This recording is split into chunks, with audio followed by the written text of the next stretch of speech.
Hyderabad book fair ప్రారంభోత్సవంలో CM Revanth Reddy మాట్లాడుతున్నారు. ఆ లైవ్ చూద్దాం.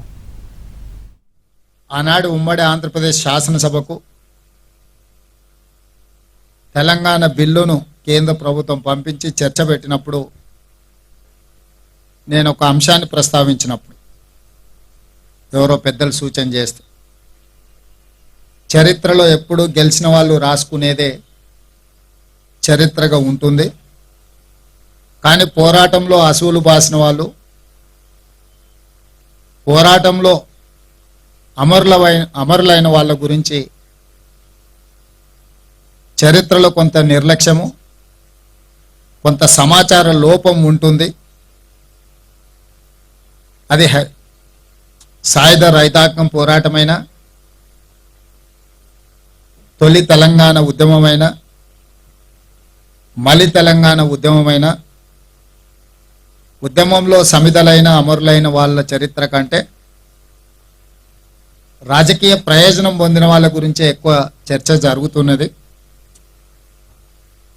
ఒకవేళ చరిత్రకారులు వాస్తవాలను చరిత్రలో లిఖించకపోతే వాళ్ళకు అన్యాయం జరుగుతుంది, సమాజానికి అసంపూర్తి సమాచారం చేరుతుంది. కాబట్టే తెలంగాణ కవులు కళాకారులు తమ కళలకు పదును పెట్టాలి, తమ గళాలను ఇప్పవలసిన అవసరం ఉన్నది. ఎక్కడైతే పరపీడాయనం ఉంటుందో, ఎక్కడైతే దోపిడీ ఉంటుందో, ఎక్కడైతే ఆధిపత్యం ఉంటుందో ఆ ప్రతి ప్రాంతాన్ని తెలంగాణ అనవచ్చు మనము. ఎందుకంటే తెలంగాణలో జరుగుతున్నది కూడా ఆధిపత్యమే, దోపిడీనే. అలాంటి ఏ ప్రాంతాన్నైనా తెలంగాణ అని పిలవచ్చు అని చెప్పి ఆ రోజు ప్రస్తావించను. ఇవన్నీ మేము సొంతంగా మా జ్ఞానంతో మాట్లాడిన మాటలు కాదు, మేము చదివిన పుస్తకాల నుంచి, మమ్మల్ని చైతన్యం చేసిన గానం నుంచి వీటన్నిటినీ క్రోడీకరించి సభలో మాట్లాడడం జరిగింది.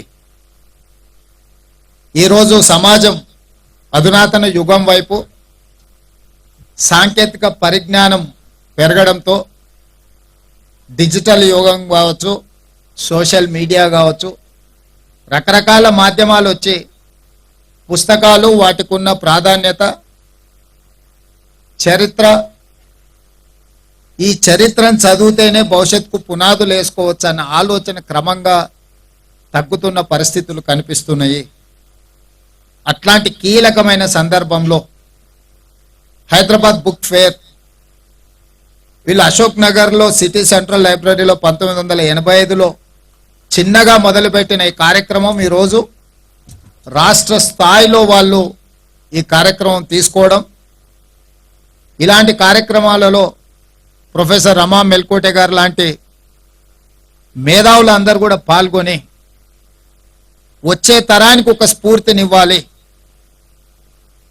మనం చరిత్ర చదువుకుంటేనే భవిష్యత్తుకు సరైన మార్గాన్ని, దిశను నిర్ధారించుకోగలము అన్న సందేశాన్ని వారి ద్వారా, ఈ వేదిక ద్వారా చేరవేయవలసిన బాధ్యత మన అందరి మీద ఉన్నది. ఖచ్చితంగా తెలంగాణ రాష్ట్ర ప్రభుత్వం ఇలాంటి ప్రజలకు చేరువ కావాల్సిన కార్యక్రమాలను తప్పకుండా ప్రోత్సహిస్తుంది.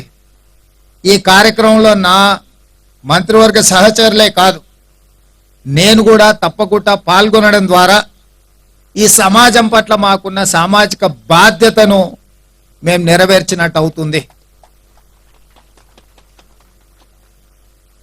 ఎందుకంటే చాలా సందర్భాలలో 90% యాంత్రికంగా రాజకీయ అవసరాలకు అనుగుణంగా కొన్ని కార్యక్రమాలు జరుగుతుంటాయి.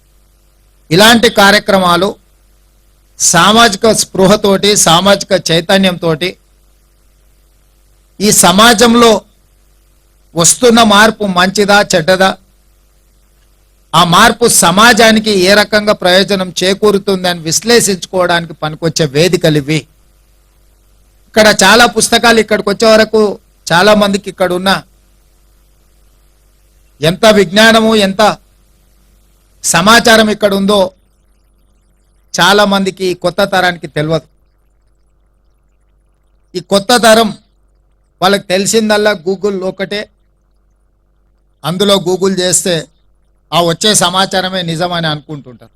అందులో ఎవరో ఒకరు చేరవేసిన సమాచారమే మళ్ళీ వాళ్ళు చదువుకుంటున్నారు. అది వాస్తవం అవాస్తవానికి మధ్యలో there is an gap between truth and లై.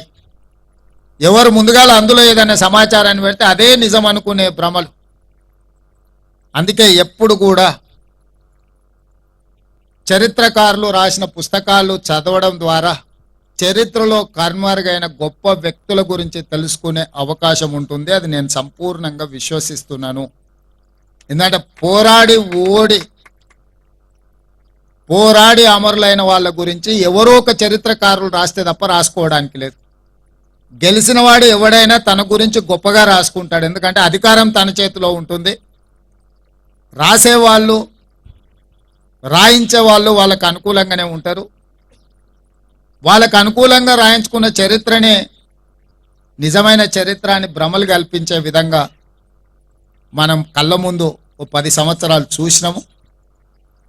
అందుకే గత 10 సంవత్సరాలు మన ముందర కనిపించిన చరిత్రలో ఉన్న వాస్తవాలు అవాస్తవాలను గుర్తించి ఈ వేదిక మీద ఇక్కడికి వచ్చిన కవులను కళాకారులను, అందుకే ఈ మధ్యకాలంలో తెలుగు యూనివర్సిటీకి సురవరం ప్రతాప్ రెడ్డి గారి పేరు మనం పెట్టుకోవడం జరిగింది. ఎందుకంటే వారి కలం ద్వారా ఆనాడు నిజాం ప్రభులకే వ్యతిరేకంగా ఒక పోరాటాన్ని మలిసిండ్రు. కాళోజీ గారు కావచ్చు, దాశరథి గారు కావచ్చు, ఇలా చెప్పుకుంటూ వెళ్తే చరిత్రలో చాలామంది కవులు కళాకారులు మనకు స్ఫూర్తినిచ్చిండ్రు. మలిదశ తెలంగాణ ఉద్యమంలో కూడా అందశ్రీ గారు కావచ్చు, గద్దర్ కావచ్చు, గోరెటి వెంకన్న కావచ్చు, బండి యాదగిరి కావచ్చు, గూడ అంజయ్య గారు కావచ్చు, ఇలా చాలామంది కవులు వాళ్ళ సాహిత్యం ద్వారా పోరాటాలను నిర్మించడమే కాకుండా మాలాంటి వాళ్ళను నిజమైన తెలంగాణ ఆకాంక్షను వివిధ వేదికల ద్వారా మాట్లాడడానికి, వినిపించడానికి వారి స్ఫూర్తినిచ్చిండ్రు. ఇలాంటి పుస్తక ప్రదర్శనలు భవిష్యత్ తరాలకు మన చరిత్రను చేరవేయడానికి ఉపయోగపడుతుంది. నిజమైన చరిత్రను చేరవేయడానికి ఏర్పాటు చేస్తున్న ఇట్లాంటి పుస్తక ప్రదర్శనలకు ఈ తెలంగాణ రాష్ట్ర ప్రభుత్వంలో సముచితమైన గౌరవము, సముచితమైన అవకాశాలు ఉంటాయి. ఏదైతే అంశాలను కొన్నింటి నా దృష్టికి తీసుకొచ్చారు, శాశ్వతంగా కార్యాలయంకి సంబంధించి కానీ పుస్తకాలు విడుదల చేసుకోవడానికి అవసరమైన వసతులు కానీ పుస్తక ప్రదర్శనలు చేసుకోవడానికి కూడా కొన్ని వెసులుబాట్లు, కొన్ని వసతులు ఉండాలని, వీటికి సంబంధించి పూర్తి వివరాలను ప్రొఫెసర్ కోదండరామ్ గారు ఏం చేస్తే బాగుంటుందో మరొక నివేదిక రూపంలో రాష్ట్ర ప్రభుత్వానికి ఇస్తే తప్పకుండా నిర్వాహకులు ప్రభుత్వానికి విజ్ఞప్తి చేసిన అంశాలను ప్రభుత్వం పరిశీలించి, ఎందుకంటే ఇది 4 కోట్ల తెలంగాణ ప్రజలకే కాదు, ఈ ప్రాంతానికి వచ్చిపోయే వాళ్ళ నుంచి సమాచారం సేకరించాలనుకున్న ప్రతి వాళ్లకు అది ఉపయోగపడుతుంది. తప్పకుండా సామాజిక బాధ్యతను తెలంగాణ రాష్ట్ర ప్రభుత్వం నెరవేరుస్తుందని తెలియజేస్తూ మీ అందరి దగ్గర సెలవు తీసుకుంటున్నా. ధన్యవాదాలు మిత్రులారా.